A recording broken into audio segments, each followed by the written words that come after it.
Okay, shalom everybody. Thank you for coming. Before we start, we have Baruch Hashem dedications and sponsors. Baruch Hashem. I didn't get a dedication for the food. Do you have any names of the people who sponsored food? L'Hatzlacha. Any names? Okay, the anonymous donors of the food and the refreshments and the Sud Rabbi Nachman ben Fege, they should have a lot of Hatzlacha, Beruchniut, Begashmiut, and a lot of Simcha in their life, which is automatically the key for everything else, B'ezrat Hashem.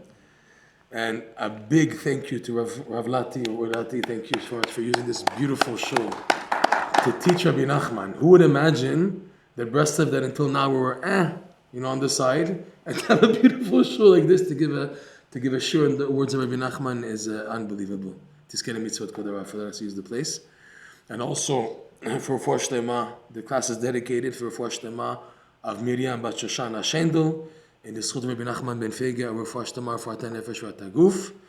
And the class has been dedicated by my cousin, in memory of my aunt, Yvonne bat Dada, Shlomo ben Marcel, my parents, Avi Mori Hashem Messod ben Rivkah, and Imi Morati Aliza bat Dada, my uncle Sami ben Dada, and Gracia bat Dada, and in the Schut Rabbi Nachman ben Fege, Nafsham Tzura B'Tzora Chayim. Also, it's dedicated for the yahrtzeit, which is tonight, believe it or not, the 8th yahrtzeit, nishmat of Ireina bat Esther. Tonight is the yahrtzeit, unbelievable, by her loving grandson and great-grandchildren. The class has been sponsored also by Mr. Leo Farrell, and the Schut Rabbi Nachman ben Fege should protect you to come closer and closer to Hashem. Also for the Refuah Shelema of Chaim, Leib Hilda ben Rachaleah, and the Schut Rabbi Nachman ben Fege should have a complete Refuah Shelema with a lot of simcha. And dedicated to the complete recovery of Meir David ben Miriam Rivka and Shmuel ben Chana, and the Schut of the Tzadikim Amitim, the Magid HaMizrich, Rabbi Nachman ben Fege. Also, dedicated to by Leib and Hilda Spektor, originally from the city of Breslev. Okay, they live now in Brooklyn. Dedicated to their son Wilson ben Hilda, that he should merit a successful and blessed shidduch b'ezrat Hashem. Okay, so we have a lot to talk about tonight. I'm going to try to make it condensed as possible, but because tonight is the yahrtzeit of the Magid HaMizrich, I think it's important to just quickly point out some pointers that come out of the story of the encounter, the initial encounter of the Magid HaMizrich with the Baal Shem Tov. The Magid HaMizrich couldn't walk, he was lame. And he was always learning and learning and learning.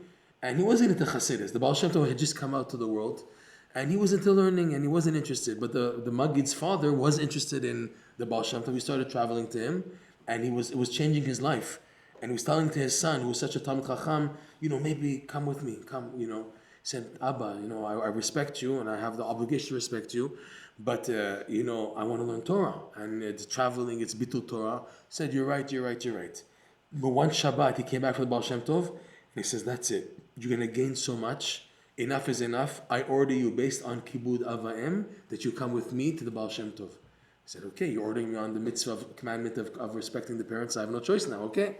So they bring him in the wagon, because he can't walk, whatever. He spent Shabbat at the Baal Shem Tov. Friday night, the Hasidic Tish, Dvekis, and everything. He doesn't see anything. Okay. Shabbat morning, they're singing and he's talking and can't understand what he's saying. Okay. Seder Shlishit, where the Baal Shem Tov really speaks, they're singing and Divrei Torah, but he doesn't connect. So he told his father, okay, you happy? I did what you wanted me to do. He said, okay, I tried. Listen, there's a light here and you're not seeing it. So, out of respect, before leaving, there's an inyan l'kabel reshut, to ask permission to leave. So he goes to the Baal Shem Tov, like he can't walk really, but he's like in a chair. And he asks for reshut to leave. The Baal Shem Tov says, maybe you want to learn something together? He says, yes, that's what I was waiting for all Shabbos, to learn something. Yes, I'm ready. He said, because I heard just singing and no Divrei Torah, I want to learn. Okay, let's go to my private study. The Baal Shem Tov takes them, and they start learning Shor Shenagach, in the Babas. So he's learning, and while they're learning, he sees in reality, coming to life, everything they're learning in the Gemara. He begins to see the images, and then he has a revelation of the deeper meaning behind Shoshanna and the whole prakim in the Mishnah there, in the Gemara. And he can't believe what he's seeing. So the Baal Shem Tov said, you see, now you see the Torah. It's one thing to learn it, It's another thing to live the Torah. That's what got the Baal Shem Tov. That's what got the Maggid Mizrich to come to Chassidut. On our level, this is the whole beauty of Chassidut, in that it brings the abstract Torah. I'm learning Torah out of Emunah. Yes, I'm learning, I believe. I learn Chumash, Tanakh, Mishnah, Gemara, Shulchan Aruch. Okay, Midrash, Zohar, Ein Yaakov. I'm learning the Torah, but I'm here and the Torah is there. I can learn, but when I close the book and I go back to the street and shopping and eating, it's like a different person, what happened, what I'm learning, and the practical application. Chassidut, the goal of the teachings of Baal Shem Tov, and especially Rabbi Nachman's teachings, is now to make me connect, to have that connection, okay? To have that connection. But Rabbi Nachman warns, he says the connector has to be simcha. Simcha, obviously there's emunah and yiran and simplicity, but the connector that's going to get you in to all the high levels is simcha. Like once Rabbi Nachman told Rav Nosson, he asked him, are you ever happy on Shabbos? Are you ever happy on Shabbat? And he said, sometimes I have what's called a frumkeit, an arousal of spirituality. Rabbi Nachman says that's not the way. The main thing is simcha, and that's the opening that leads to the frumkeit, to have the hitorerut, hitalut of yirat shamayim. The key has to be the simcha. That's how you enter, and it's for everything. When you enter the world of simcha, everything is different. The positivity that you activate from Bibi Simcha changes everything. Okay? I had to just say this because it's the Maggid Mizrich and the Balatanya and the Chag HaGeulai by Chassidei Chabad, and it's known very much that Rabbi Nachman called the Balatanya a true Talmid Chacham. He came to visit him once as an opinion that one of the lessons of the Likutey Moharan was said in the presence of the Balatanya when he was coming to collect for whatever, was it tzedakah for Eretz Yisrael or whatever. They had a very strong connection, so much so that when there was opposition against Rabbi Nachman, the Balatanya said, whoever is against him is against me, because we're together. We're on the same page, okay?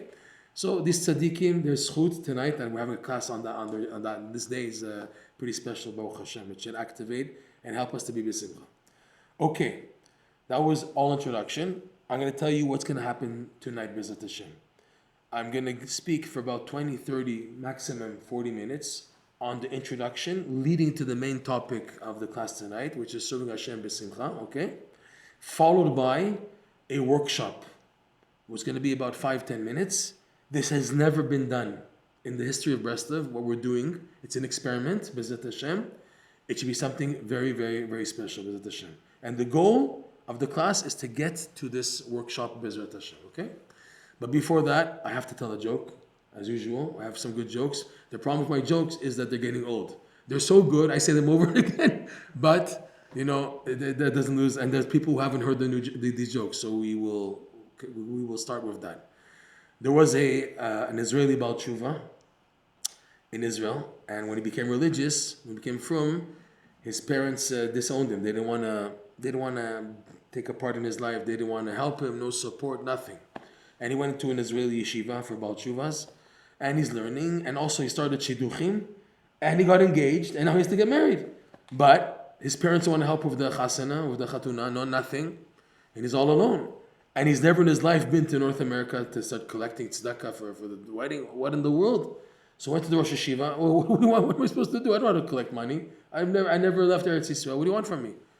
So the Rosh Hashiva said, I'm going to make it very easy for you. You just go to 3 cities. You go to Lakewood, Borough Park, Williamsburg, and 5 towns, New York. Okay?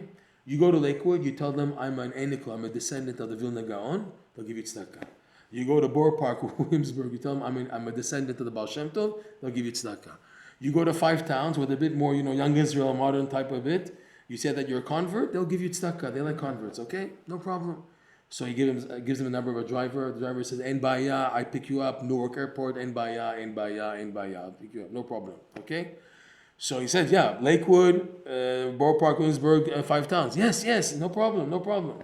He gets to Newark Airport. The driver says, Yalla, Crown Heights. What Crown Heights? What? He said, I need money. You need money. There's no time. I said, but I sikamti itcha. I finalized with you just Lakewood, just 5 towns and Borough Park, Williamsburg. He said, listen, I need money. You need money. Stop wasting my time. Let's go. It's an opportunity. Let's go. Yalla, right now. But no buts. Just come with me. He puts him in the car.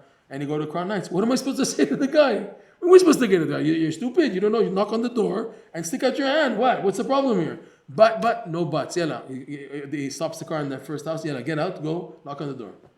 And he doesn't know what to do. He doesn't know what to expect. Doesn't know what to say. He knocks on the door, and the typical Lubavitcher wearing a Hasidic kapota, and the Litvish hat, and the glow-in-the-dark glitter Yechiadonenu kippah. He doesn't know what to say. So he says, listen, on my mother's side, I'm a descendant of the Vilna Gaon. On my father's side, I'm a descendant of the Baal Shem Tov, and I'm a convert. Okay, it's old but new, B'ezrat Hashem. All right. We have some more jokes coming up. Okay. Ashreinu. Okay, let's start the topic of the class, okay? Introduction from the Zohar. Parashat Sava de Mishpatim. Sava de Mishpatim is a very deep part of the Zohar that talks about the secret of reincarnations, of Gilgulim, okay? And it's an elder tzaddik, a hidden tzaddik, who's revealing all these secrets of reincarnation. And he also goes into this concept, this topic, tikla in Aramaic. Tikla translates as mishkal, which means a scale. And the Zohar says like this there, that when a soul comes down to this world, when there's conception, and the soul is ready to come down and to enter a body, they first weigh on the scale this neshama, if it's appropriate and fitting for it to enter the designated body that was conceived. Okay? They see if now the generation is meritorious and also this neshama has a zchut, so they enter the neshama into the designated body. And if not, they swap it. In other words, it's sent to another scale, and that scale belonging to the side of Tuma designates it to another body. Okay? It's a swap. Meaning, the soul is supposed to enter the right body, but they put it in somewhere else. This is the explanation for the secret of Chasidei Umot HaOlam, the righteous of the nations. This is also the secret of off the derech children. You have, like, for example, a family in Mea Sharim, where they did everything in holiness to make sure that they conceived the child in the proper holiness. If it's all the tefillot and the washing the hands and everything done properly, that they should have a child in holiness, and they davened a lot and everything. And all of a sudden they have a child, he grows up, and he turns 15, 16, he starts shaving his payas, and he starts going to the army or whatever, doing stuff which was not like standard that they expected to have in like a Mea Sharim, for example, okay? And they wonder where in this world did this child come from? It's not the child that we raised. He's not the kid that we raised. He was like swapped. That's what the Zohar says. It's called, in terminology of the Kabbalah and Chassidut, the chamber of exchanges, or the chambers, where they have power to swap a neshama. That they take a neshama that's rightfully designated from a body, put it somewhere else, and that neshama they put in this body. So it's like a swap. Doesn't make sense, doesn't fit in. Okay? Rabbi Nachman extends it. He says it even applies to goyim, believe it or not. He says this because at the time that he was talking about this, in the world they were talking about Napoleon. That Napoleon was such a chidush that he came from a family of servants, and he rose up and up and up and up and up to become the emperor of France. So Rabbi Nachman, when they were talking about this in front of him, he said, who knows what type of neshama he has? Neshama on Napoleon? Come on. And he said, yes, because he probably has a chamber, a neshama from the chambers of exchanges. So it can happen in many facets, but the point is, from the Zohar, that a person can have a neshama that doesn't belong. Also, like we said, Baal Tshuvas. A guy he's brought up in a family which is totally secular, totally far from Hashem, and he wakes up to come back. Where in the world did it come from? From the chamber of exchanges. That a good neshama is sent in the wrong place to wake up and to come back. It's a test, it's a challenge, but it's there. Then the Zohar goes on to say that this also can happen on a daily basis. Because every time you go to sleep, every night, the neshama goes up to be recharged. Like we say, Chadashim la bekarim, Rabbi Munatecha. That we're renewed every morning. Abundant is the faith. We have a renewed energy when we come back. When you wake up in the morning, you're expected to have strength, spiritual energy, to face the challenges of that day. Now the swap can take place also. They can switch. If if the generation, the neshama before entering the body again goes on this tikla, this scale, and is weighed. If it's fitting to enter the body as it is with this energy, they allow it to happen. If not, this time they don't necessarily take the neshama of the person and put it somewhere else because he's around already, he's born, etc. It's that they take the energy that was supposed to, the spiritual energy that was supposed to come down with him in the morning, and they give it to someone else. And they give him their pekalach, their garbage, and it's not enough to stand his tests, and he crashes. He crashes in life. He has tests that he cannot stand up to. And it's understood. What do you want from him?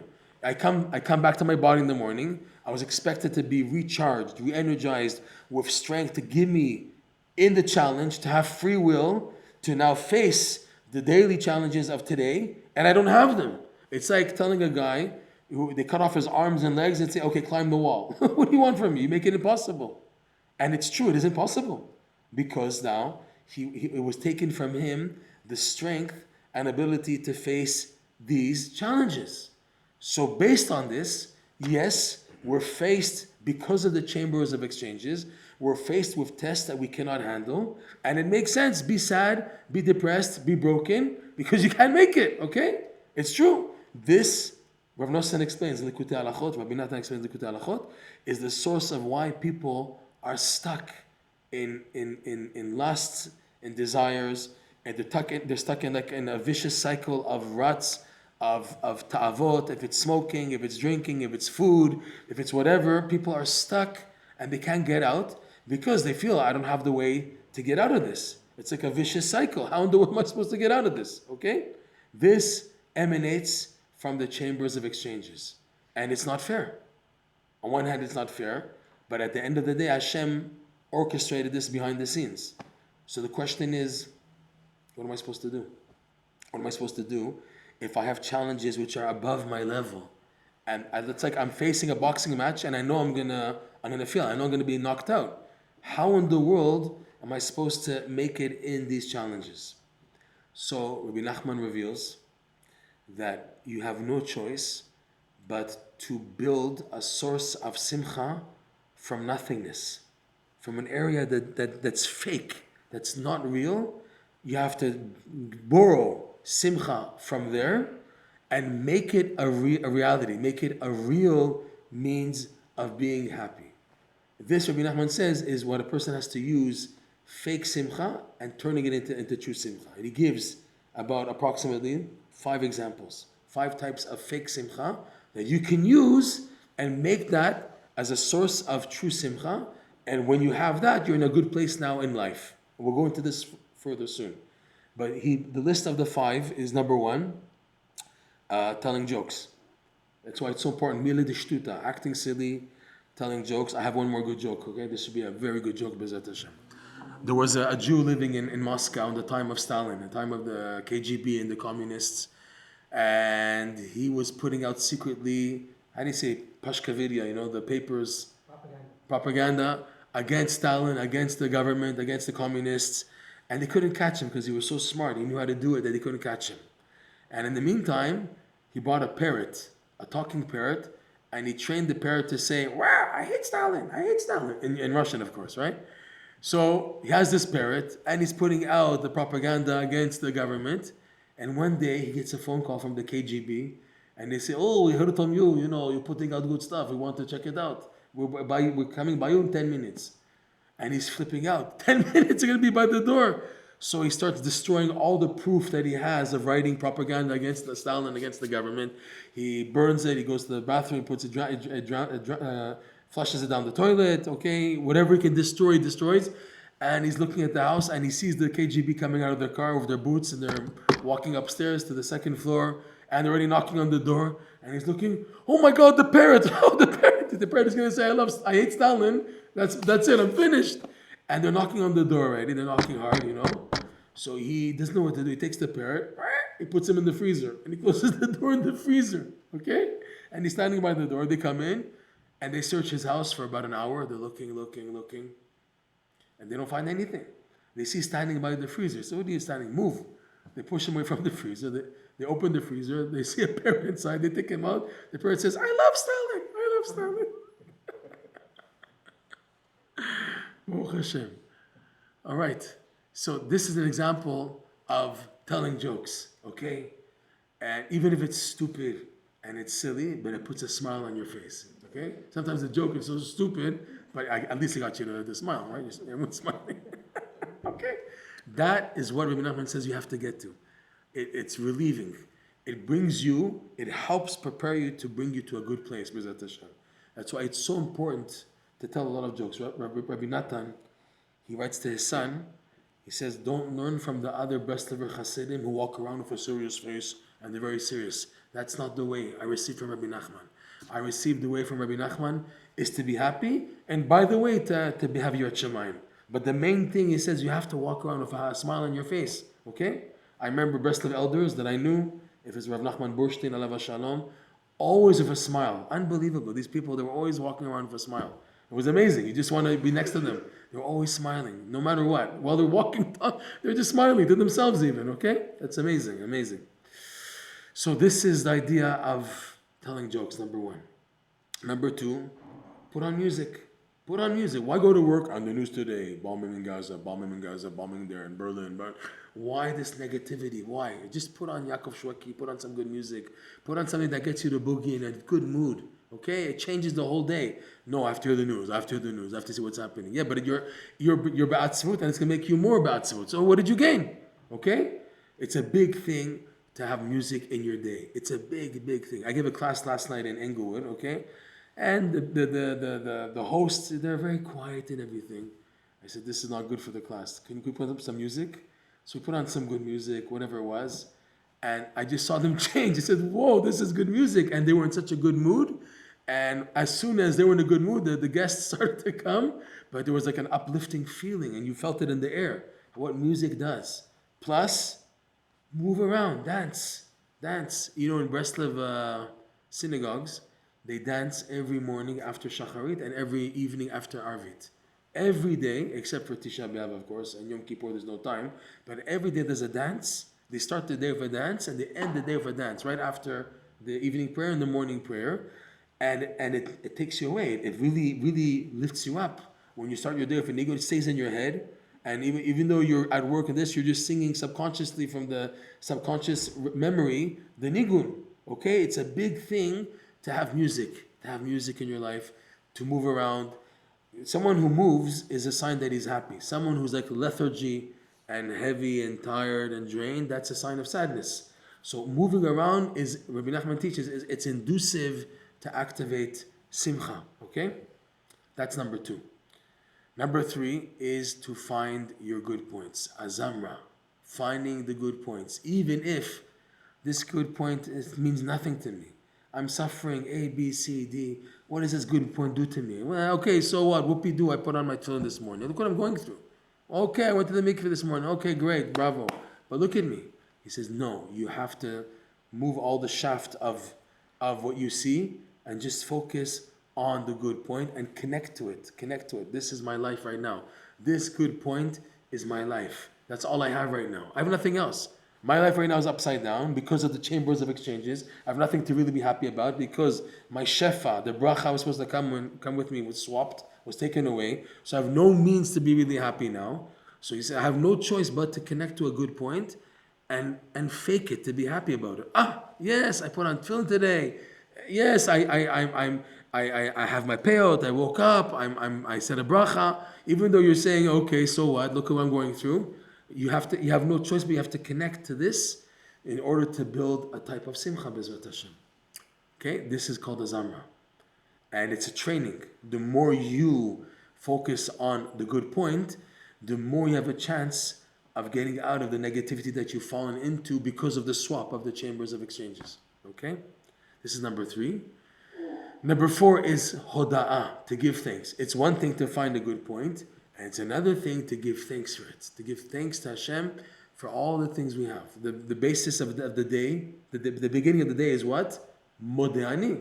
I give thanks. The beginning of my day is in thanksgiving. That I give thanks. Okay? The whole day is on that. All the brachot, shacharit, mincha, arvit, tefillin, gemara, halacha, chumash. All the mitzvot I do, it started with the cup of I give thanks. And it's so powerful, it's so important, that the halacha allows you to say a prayer. You have to go to the bathroom, you have to wash your hands. Before anything, you're allowed to say modani. You're not saying a God's name, but you're talking to him while your hands are tameh, and you have to go to the bathroom. Still, even in such a situation, you're allowed to say modani to show you how powerful it is. That's how big it is. They allow you. You're not in a comfortable place. I can say a talking to Hashem, a type of prayer. I give thanks to you. To give thanks to Hashem, that's how big it is. That they allow you, even in your situation, to go ahead and to say it like that. Okay? You're not saying Hashem's name, but like we said, you're having an open discourse of dialogue of Hashem saying, thank you. Unbelievable. That shows you how far it is in far reaching. When you give thanks and you're appreciative, it's very uplifting. Okay, a person's always, this is wrong, that's wrong, this wrong, very negative. But when a person switches to giving thanks, it really, really uplifts a person. Rabbi Nachman, he says, there's an oral story, tradition that he said, that when someone asks, Reuven asks Shimon, how's it going? And he says, it's terrible, it's bad, it's upside down. Nothing's working out. Everything's upside down. So Hashem says, upside down? Upside down? I'll show you what upside down is. It makes it chas v'shalom worse. But when a person, Reuven comes to Shimon, how's it going? And he says, Baruch Hashem. He doesn't want to say bad. He says, Baruch Hashem. Baruch Hashem. Hashem says, Baruch Hashem. I know it's not Baruch Hashem. Let's make it that it's really Baruch Hashem. Okay? So much dependent on your speech and your attitude. To say thank you, Baruch Hashem, thank God, everything's great. That's a big thing. Even when it's not good, you have the power to transform it. That's how powerful it is, the idea of giving thanks. Number 5, he says, Rabbi Nachman, when things are really bad, that a joke doesn't help, music doesn't help. Now this new song, you probably heard it, right? In the back of the wagon of the Baal Shem. Everyone's singing it, okay? A person is so broken, nothing talks to him. Even that song doesn't talk to him. Nothing. He's so upside down. Okay? So music doesn't talk to him. And for sure dancing, there's no dancing. A good point, it's so black in his life, he doesn't see anything good. To give thanks, again, things are just black, he can't give thanks even. So the only alternative left is a person has to disappear from the present and to connect to the future. To do what's a bitul. It's called a bitul. That I'm not here right now, I'm connecting to the future. What's the future? My life is finished. My life is over. I have nothing to live for right now. I have nothing to be happy about. My life now is coming from the future existence. That I know there's going to be a Mashiach, there's going to be a third temple, there's going to be resurrection of the dead. I'm going to be rewarded for all the suffering I went through. Haloch yelech uvacho nose meshach hazara bo yavo verina nose arumatov, right? Those who go crying because of the difficulties that they had in this world, and they're straining themselves in planting seeds of mitzvot and good deeds, boyavo verina, they'll come back with joy, rejoicing, carrying the products, the profits of what they went through in life. Okay, that's all I have life now. I have life from the future. We do this, by the way, every day when we say Shema. Ideally, Shema is that I'm now connecting to the future. We close our eyes. Because we're trying to, Rav Nosson explains this, Likutey Moharan. I'm closing my eyes in order to not be here now. I'm trying to disappear from the present because the present is so unstable and so bad. So I close my eyes and I say, Shema Yisrael, listen Israel. What?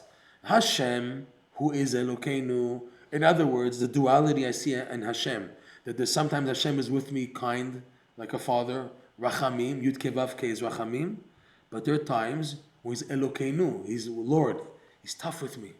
And it's more that than Hashem. That's why we say Elokeinu. Like what's closer to me is Hashem's toughness with me. So I see this duality in my life. I see the good times when there's weddings and bar mitzvahs and brit milas and siyum masechet and going to Uman. I don't know, I'm in such a good mood and flying. Okay, there's the good times of life.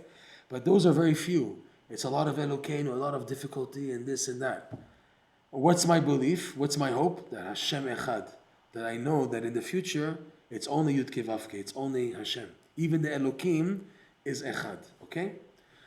So the Zohar says, the Tikkun Zohar says, we have the Ayin of Shema, big, and the dalit of echad big. And that's ed, testimony, a witness.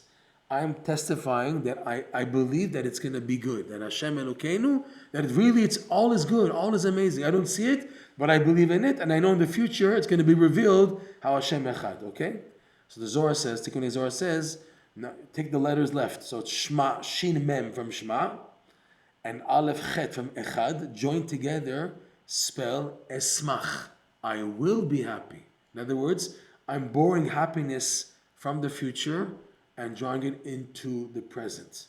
Rav Nosson had once a disciple, and he said, my life is miserable, my Shalom Bayit is finished, everything's upside down, my parnasa, my health, I have nothing to be happy about.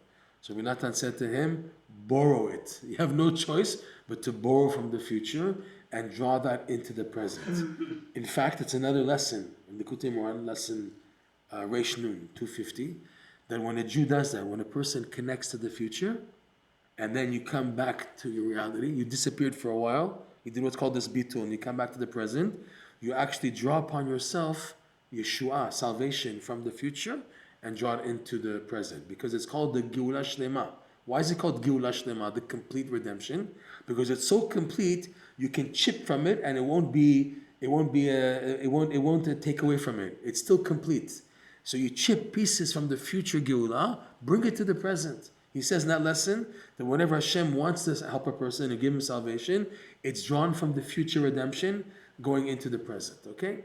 These are the five ways to build simcha from fake things, not real things, but to build up a momentum that this will lead me to be truly happy from something that I can't be happy about so much because I'm not passing my daily test. I'm just always weighed down and broken and heavy, this and that. How am I going to pay the bill and this? All these things popping up and just making me down. You should know that when a person is being faced with difficulties, so there's a big test here. The test is you take it seriously and you get so sucked into the difficulties of the situation that you fall into what's called mochin dekatnu, the constricted consciousness, and automatically you're not happy. You're just so serious and weighed down. But if you're lucky to remember, this is, as soon as it happens, you say, Hashem is testing me. I know Hashem is testing me here. I'm not going to fall into the trap. Okay, you want to test me, you want to bring me down, but you have no right to touch my simcha, not even a dent. Okay? It's a situation I have to deal with, fine. But if I'm not in the right attitude, no way, I'm not going to allow it to ruin my simcha. But you have to deal with it, you have to do problems, okay?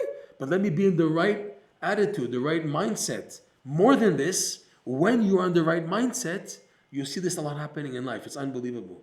When you try not to get worried and traumatized and anxious from what's happening, because you realize you're being tested, and you agree to stay back, and you say, I'm going to work on simcha. I'm not going to deal with this until I have simcha.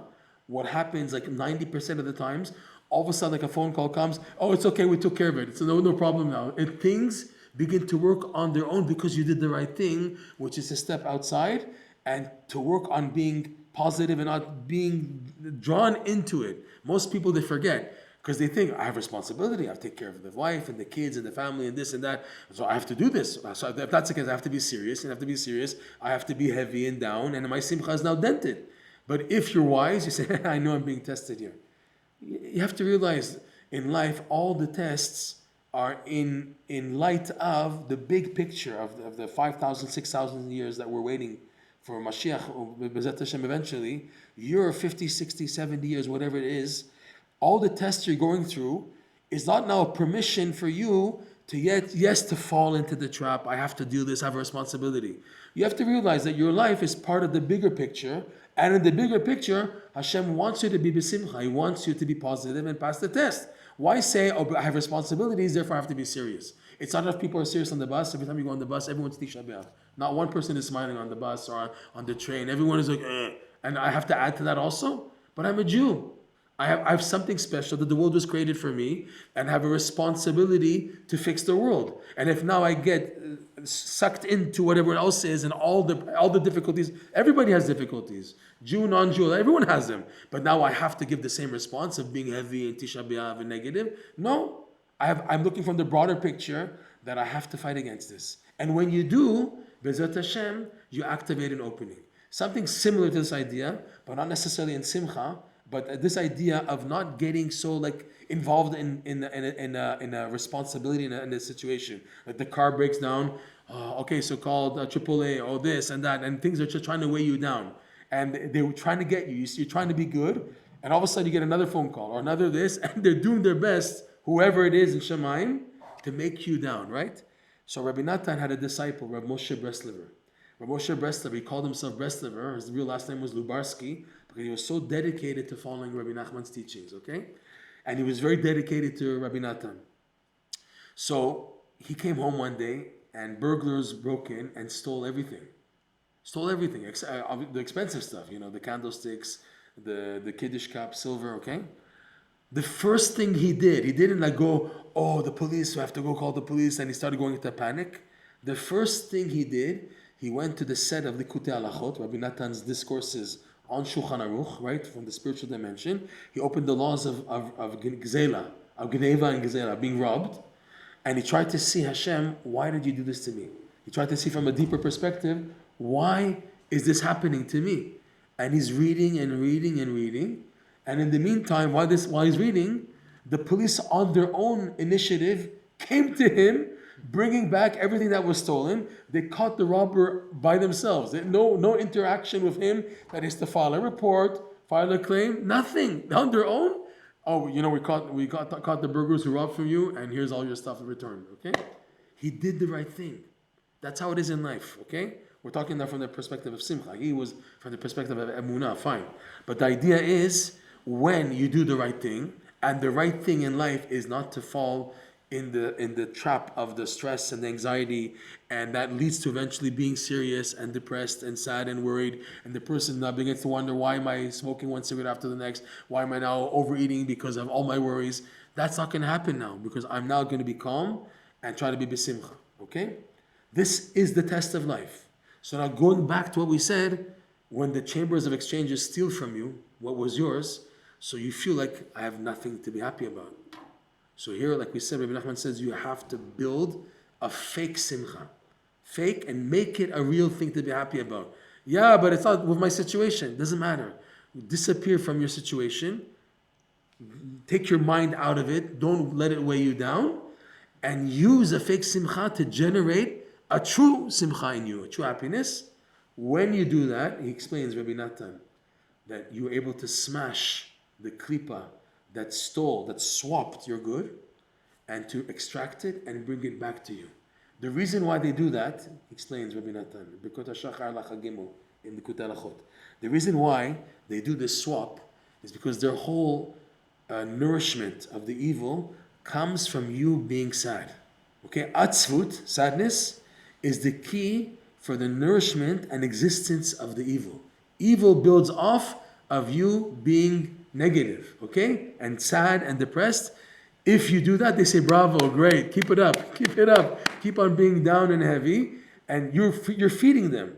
When you know that the klipa is just leeching off of my atzvut, and that's how they have nourishment, so you say, I'm not going to let this happen. When you stop and you build even a fake simcha, you flip the world to be happy no matter what. Turn on some music, dancing, jokes, whatever it is. So this now stops their connection from taking from you, and they have no more koach. Then you have extraction. You can now get back what was taken from you, plus the simcha that you have that you built now, plus what was taken from you. So based on this, there is always hope to get back what was taken. Okay, and it's not just from last night, like the Zohar says that I went up and I came down in the morning. It's not just that scenario. What they took from me last week, last month, last year, 10 years ago, 20 years ago, and a person is like spiritual handicap. He's limping spiritually because he's not in the right place. He's not growing spiritually. Something was taken. Yes, something was taken. Yes, it's true. So what do? My main weapon is to build simcha. I've told this story hundreds of times, but the message is so good. It's a story of the two brothers, Rav Zusha of Anapoli and Rav Elimelech of Vizhensk, that they were traveling undercover, incognito. For whatever reason, tzaddikim, they hid themselves. The Or Chaim did it, the Chafetz Chaim did it, the Vilna Gaon. There's many stories of tzaddikim. Also, these two brothers, they went for whatever tikkunim they had to do. They went to villages, no gabayim, no shamashim, no chasidim, just undercover, dressed as Pashat Yidin, regular Jews, okay? They came to a village that there was a curfew at 9 p.m., and they arrived 8:45. And it was a summer night, and there was no time to already arrange where they're going to sleep, where they're going to eat. 9 p.m., Rav Zusha, Rav Elimelech are on the street, and this city that had a curfew, the law was there that the police, they see anyone on the street after 9, they arrest them, they put him in the jail cell until the morning, as a precaution against robbers and murderers, etc. And in the morning, they check the documents and let them go. So the police saw Rav Elimelech, Rav Zusha, they don't know it's Rav Elimelech, Rav Zusha, and the police take them, put him in the jail cell. What's the jail cell? It's a giant room with tons of mattresses around, and the bathroom, the washroom in the middle. The toilet is in the middle of the room, and it has the din of a graf shel ra'i, right? And there's a stench. You can't daven, you can't learn, no nothing. So Rav Elimelech was sad. He was broken, and Rav Zusha, who was always the happy brother, he said to his brother, "Why are you sad? What's wrong with you?" He said, "Why am I sad? Look, we have to daven arvit now. We can't daven arvit. No kriyat shema, nothing. Okay, Gehinam is better than this. Gehinam, at least I can scream. I can't hear nothing. I can't do anything." So Rav Zusha told Rav Elimelech, my super duper tzaddik brother, who's never missed arvit in his life, super kadosh v'tahor.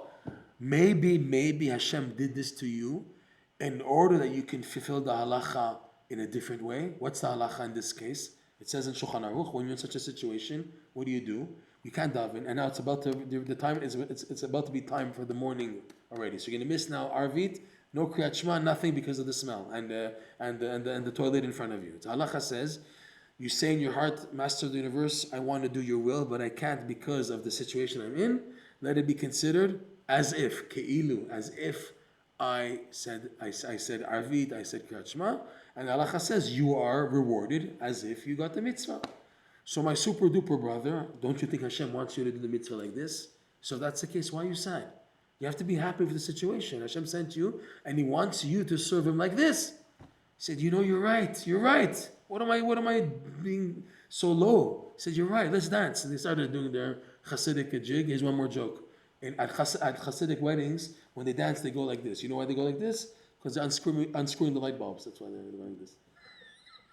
Come on, that was a good joke. Okay. It was a stupid joke, so at least because it was Hasidic, okay? But they're dancing like this, the Hasidim don't screw, okay. All right. So, Rav Zusha and Rav Elimelech start dancing. Hasidic dance. And all the goyim in the room, and also the Jews who are in the room, they're looking at these two Hasidim dancing. They see they're looking at them. They grab everybody's hands, and they make a hora around the toilet. So they're dancing around the toilet. This one is singing about his wife. This one is singing about his vodka. All these goyim. Everybody's singing. And then the warden comes. He's upset. What is this singing? You're supposed to be very sad in jail, in prison. It's a serious place. So the warden comes. He says, well, why are they singing? So they told him because of the toilet. He said, oh, really? So he opened the cell. He took it out. 5 minutes passed. The smell is gone. Rav Zusha tells Melech, now you can daven. Okay? Now you get it. Okay? This is exactly what we spoke about. When you do the right thing, when you invest in being b'simcha, and you're not weighed down. Okay? There's many reasons to be weighed down. There's many justified reasons to be weighed down. But to be weighed down is temporary. The main thing is to get up afterwards, okay?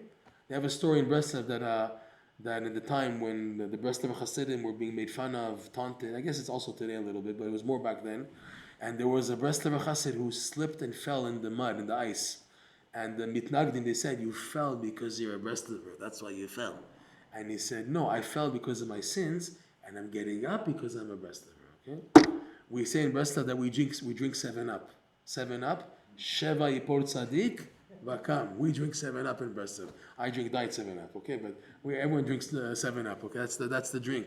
To get back up, okay? So, the point of that story is mamash, when you do the right thing in life, Hashem opens the doors. In our context, work on being b'simcha, no matter what. Don't let the Yetzirah touch you in that area. But for this to happen, you need to do a lot of davening, a lot of asking Hashem to be happy, and also get in the what's it called? Get in the routine. I don't want to say routine because it's not such a good word. Get into the habit of telling jokes. Yes, it's healthy. It's healthy. Okay, everyone in shul serious. They come to shul, everyone's quiet, everyone's tired. You know, put on a smile, put on a dance. Get the guy to smile next to you. It's such a big thing. Okay, the Gemara talks about, you know, the famous Gemara. I think it's in Ta'anit, of these two Badchanim, these Badchanim, these two Badchanim that merited Olam Haba just because they made people smile. Okay, just because they made people smile. And by the way, the chidush on this Gemara is, why does the Gemara have to tell me these two merrymakers? Why do I care the number? Why do I care if it's 2, 3, 4, 5? Just say there was a merrymaker. He merited Olam Haba just because he made people happy. Why does the Gemara say 2? So the answer that a true happy person is someone who can make the other person happy and himself happy.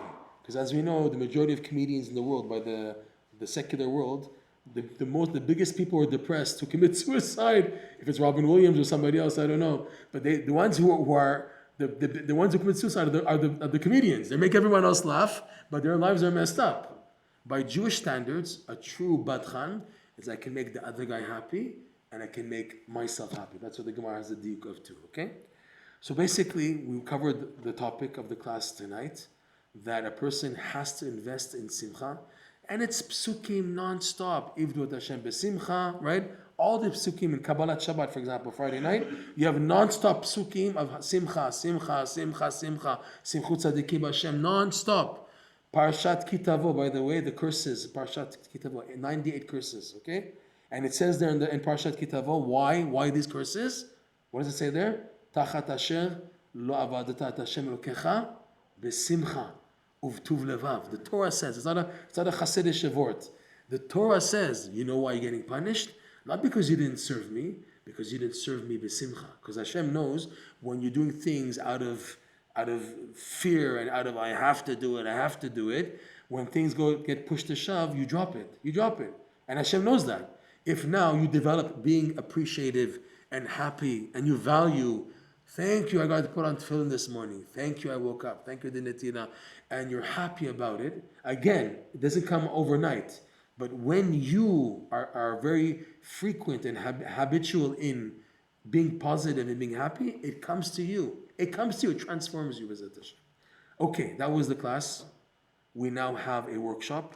If you can please give these out, one to each person. Okay? Thank you so much. The stickers give me one.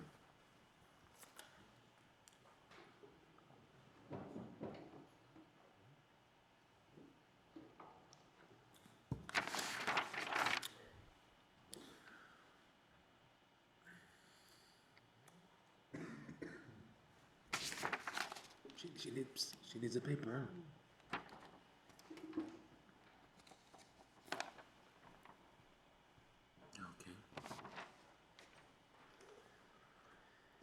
Okay. So what we spoke about tonight is all developed and brought down and based on one lesson from Rabbi Nachman's book, Likutey Moharan. I guess everybody here is familiar with Likutey Moharan. If you're not, it stands for the collected teachings of Morenu Harav Rabbeinu Nachman. What's unique about this book is that anyone who learns it sincerely, honestly, will feel that he's talking directly to him. I have to say a story. I think this is something very important to tell you guys. When I was on Shidduchim in Eretz Yisrael, we're talking about like 1996, 1997. So there was a very serious Shidduch set up for me from a very good girl, she was very interested in Rabbi Nachman, but she was learning in a very anti-Hasidic, a very misnagdish seminary in Israel, and that was causing her doubts. The Rabbanim, the Rosh Hashiva, they're speaking against Breslev, but she sees they're good people. They see that what they're talking about, to talk to Hashem, is something amazing and simcha, and she didn't know it was a dilemma. So all of her shidduchim wasn't like on what do you like eating, what type of ice cream. All the shidduchim that we read was about hashkafa. She was like I was like teaching her, giving over what Breslev was about. And she was so confused, she didn't know what to do. And she was mamash, a very good person, okay? So before our final meeting, she said to me, I want you to meet the Rosh Hashiva of the seminary. So I went all the way to Har Nof, wherever, and I just walked in, and I'm dressed up like a Hasidic, with the payas and the beard and the Hasidic hat. And I sit down, and he starts attacking Breslev non-stop. What do you want? And he says to me, you think I don't know Breslev? I know Breslev, I know. And he's like, I have Likutey Moharan. He pulls out a Likutey Moharan from his bookshelf. He says, but you can't understand what he's talking about. He opens lesson number 4, where Rabbi Nachman talks about this concept of confession in front of a tzaddik. Vidu dvarim lifnei talmid chacham. He says to me, doesn't this sound like Christianity to you? I got fed up. I don't know what helped me.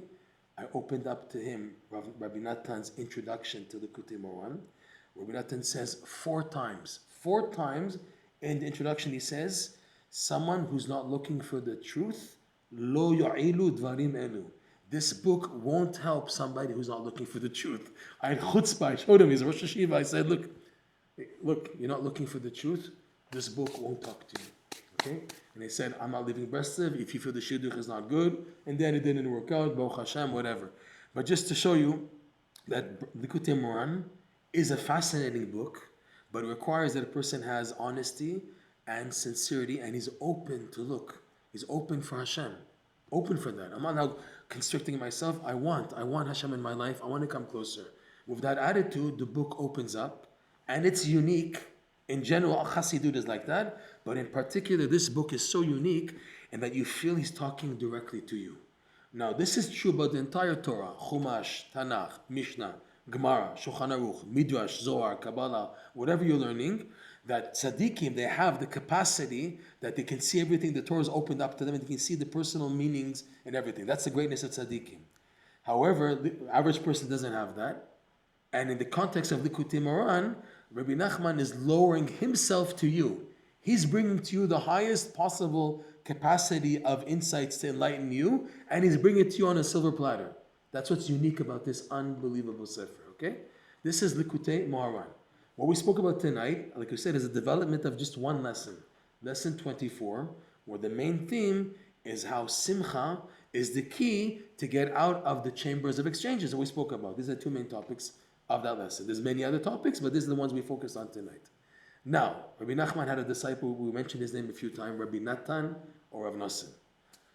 Rabbi Nachman gently instructed Rabbi Natan, like he hinted to him, he didn't tell him like straight on, but he indicated how amazing it would be to write prayers on these lessons in his Likutey Moharan. And he did that. Rabbi Natan wrote the prayers. The tradition is that Rabbi Natan would learn a lesson in Likutey Moharan, and then he took a quill, the ink, and the page, and he just looked up crying, Ribono Shel Olam, and the words just came out. The pen started just running, and anyone who reads these prayers, you'll see that they're coming from a different world, a different level, and they're talking directly to you, okay? So how this book works is it's prayers on the lessons. This is the second book in Jewish Torah literature that has prayers written on them. The only other book in the whole vast world of the Torah that has prayers written on them is the Chumash. You have, the Gemara says, the Midrash says, the 5 books of the Chumash, right? Bereshit, Shemot, Vayikra, B'Dvarim. And on them, the Gemara says, the Midrash says, King David composed the 5 books of Tehillim. So book 1 of Tehillim is David HaMelech's prayers and supplications to fulfill what's in book 1 of Bereshit, book 2 of Tehillim on Shemot, book 3 Vayikra, book 4 Bamidbar, Dvarim. And his prayers is to fulfill what's in the Torah. And when he's screaming, save me from Sancherev, Gval, Ammon, Amalek, Moab, Agrim, whenever he's screaming, King David, about the enemies, it's enemies. Why are they my enemies? Because I want to fulfill what's in the Torah. So again, it's prayers to fulfill what's in the Torah and to be saved from the spiritual enemies and physical enemies. The only other book in Torah, you can take a look, even in the writings of the Ramchal, you don't have this. The only other book that has prayers written on them is Rabbi Nachman's Likutey Moharan, Likutey Tfilot. Okay? We're going to do an experiment now, a workshop. We're going to recite together a passage. This passage over here is an English translation of a section of prayer 24 from Rabbi Natan's Likutey Tfilot on the topic we spoke about tonight. what to expect when reading these prayers as a group together. There is an energy from each of us connecting, and it gives a different experience, energy, feeling in this tefillah, which it's expected that you have never tasted before. This has never been done. I think for the past 200 years that Breslov is existing, this was never done. It's an experiment. So far, in every city that I was in, it was Miami, LA, Denver, Chicago, Muncie, Englewood, this worked. People who have no idea what Breslov was, and Kol Sheken, the people who do, they never felt a tefillah like this. So please, everybody, let's do this together. If you can first close your eyes for a second and take a deep breath.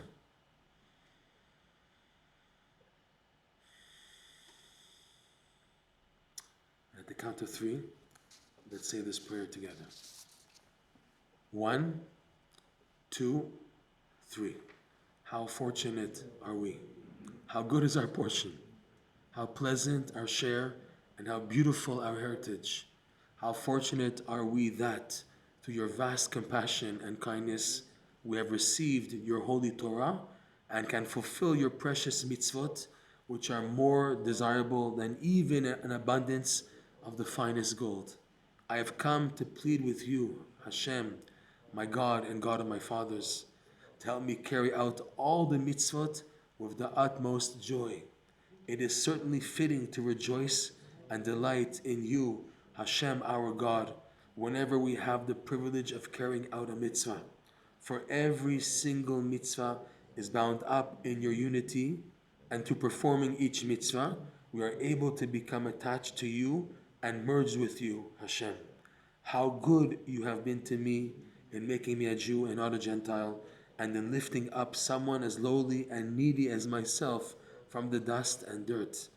Each day and every moment, you have given me the privilege of carrying out such precious, lovely mitzvot. Okay. That was stage 1. Okay? Stage 2, I don't know how many people have kosher phones or not, but if you can scan this QR code over here, or go to this link here, it's called prayer24.brestoftherapy.com. Okay, in this QR code, we have now something else. Before I explain what we have here, I just want to give over what I received, what I learned from the Breslov elders. This is for over 20 years. I never paid attention to it, only now, recently, and it's coming to life. The Breslov elders, they say like this: in order for a lesson in Likutey Moharan to open up to you, you need to learn it at least 4 times. 4 times is enough for Rabbi Nachman to open his mind up to you. His name is Nachman. Nachman is a combination of 2 smaller words. Moach, which means the mind, and Nun. Nun spelled out is Nun Nun. Okay? Nun, the number Nun numerically is 50, a reference to the Sha'ar HaNun, the 50th gate. The 50th level is considered for each person, according to who they are, the maximum capacity they can connect to and perceive of Hashem in their lifetime. His mission, Rabbi Nachman said explicitly, is to help each person connect their mind to the highest possible level they can. Okay? His da'at, his knowledge, is in his books. Like he has another lesson, Rabbi Nachman, that a tzaddik writes a sefer. Okay? So the letter combinations of the words are actually making his face, his neshama, and his intellect. So when you're learning a sefer from a tzaddik, you're actually receiving from his brain. But in this case, we want Rabbi Nachman to open up us into his brain and vice versa. So the Breslov tradition is it takes 4 times in learning a lesson for this to happen. Then he allows you to enter, and you're now in a different ballgame. Meaning what?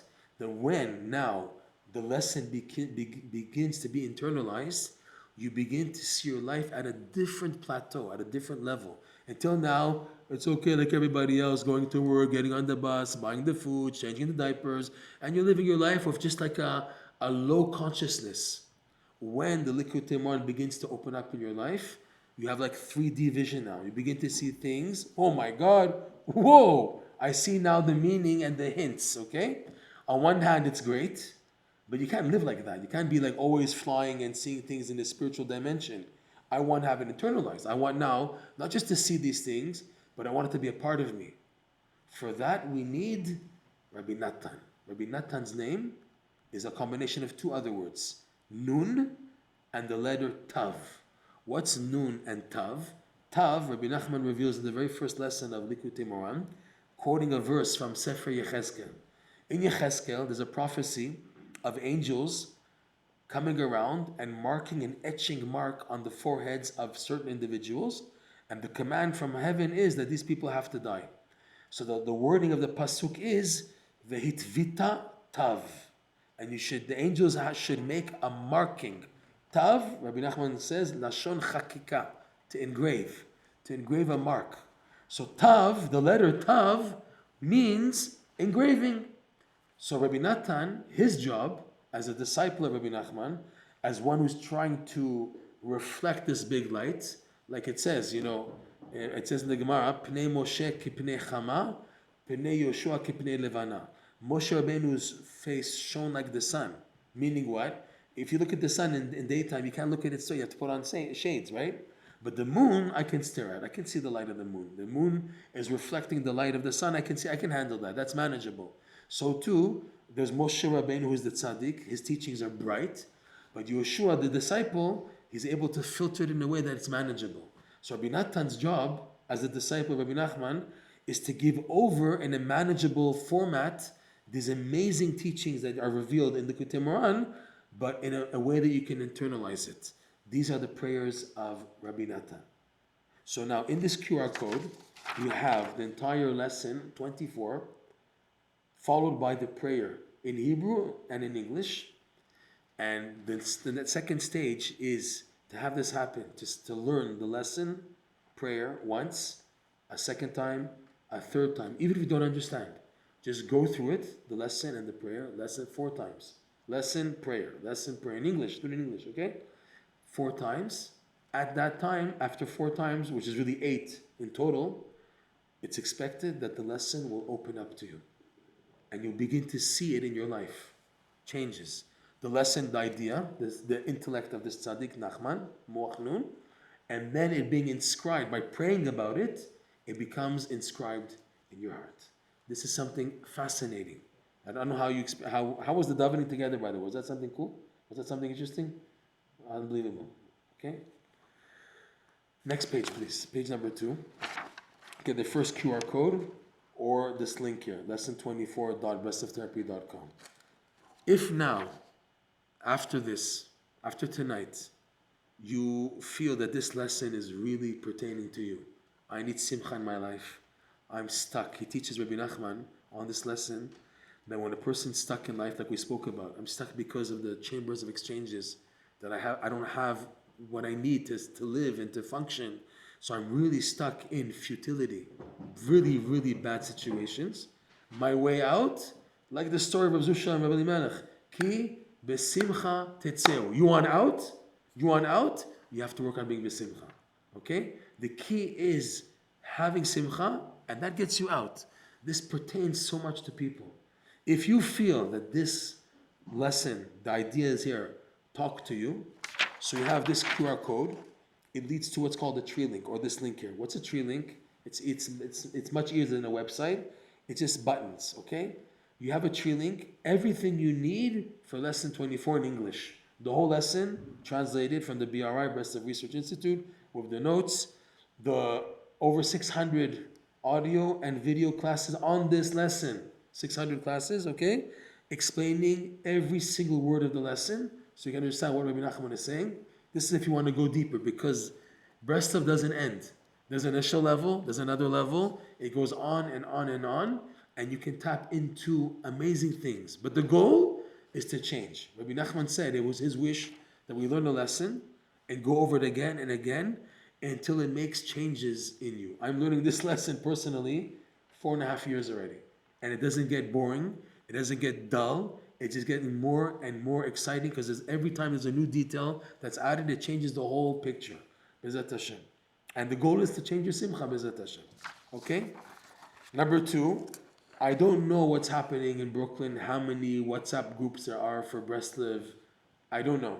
But we started a Breslev connection group for Brooklyn, okay? Where if you want to find like-minded people who like Rabbi Nachman's teachings, they talk to you, they talk to them, and it resonates, and you want to find out about classes. You won't say, I didn't know there was a class in Borough Park, I didn't know there was a class in Crown Heights, no one told me. So there's a Breslev connection group for Brooklyn to find out what's happening. Okay? Find people who are interested. Hello, Rabotai, we're doing a Hilula for Rabbi Natan. Who wants to come? Post it on the group, and you see, anyone want to donate the arak? Anyone want to donate the naknikim, the hot dogs? Okay, let's go. Come on, okay? To have things moving, to find out about each other, okay? Plus, on this group are posted, not to drive people crazy, like short videos, 20 seconds, once a day, once every 2 days, whatever, just to have a Breslev feeling in the Brooklyn neighborhood. So you can scan the QR code here, or go to connect.breastlevtherapy.com. We've done this also for California, for Florida, for New Jersey, for other states also, for Tennessee, Breslev in Tennessee, okay, amazing. All right, pretty cool, okay? Number 3, Breslev therapy is totally dependent on the support of people listening to the classes. It's a full-time job. There's 4 classes a week. And I wrote over here also, we're planning to make a Breslev therapy center in Yerushalayim, like an apartment, where there can be a Beit Midrash open for people all year round to come and to learn in this format of taking a lesson and going into it B'ezrat Hashem together. So our goal is to raise funds for that, so your support is appreciated. You can scan this QR code or go to donate.breastlevtherapy.com. Finally, Acharon Chaviv, I'm here to help. Meaning what? If you need to reach out to somebody, to talk to somebody about anything, you want some chizuk from Rabbi Nachman's teachings, you want navigation, any area, I'm making myself open, but only on WhatsApp and private messages. No phone calls, because I have sometimes these ladies, they call me, and on the phone 45 minutes, I'm about to faint. I can't handle it anymore. It's too much, okay? Private messages, anybody, anything, I listen. I'll do my best to help, to navigate where Rabbi Nachman talks about it, and where you can get the most out of it. Finally, we're giving out smiley stickers. Can you please pass out to make you smile? Okay, smiley stickers. And our hope is just, if it's looking at the sticker, or just to remember what we spoke about tonight, work on being besimcha. You will see miracles. If it's for finding a shidduch, which is one of the big issues today, people not married, 20, 30, 40, you're going nuts. How many singles out there? What's going on? He explains, Rabbi Natan, I don't remember exactly the pinpoint, that all of these difficulties all come from the chambers of exchanges. When there's a problem, you don't blame yourself. You don't say, the Yitzhak says, no, you're the guilty, you made the mistake. The reality is, it's the chambers of exchanges. It's not your fault. So then what to do? Simcha. Simcha is the key to get out of it. Yahrtzeit, everybody. Ki besimcha tetzeu. If we want to bring Mashiach, we want to have a personal Geulah, it's dependent on being besimcha, and not to be dragged down by the news and the media and what's happening in the world. Be positive. Yahrtzeit, B'ezrat Hashem, everything should work out. Chazaku Mabruk. Thank you guys. Thank you, sir. Thank you. Chazaku Mabruk. We just turned this off 1 second.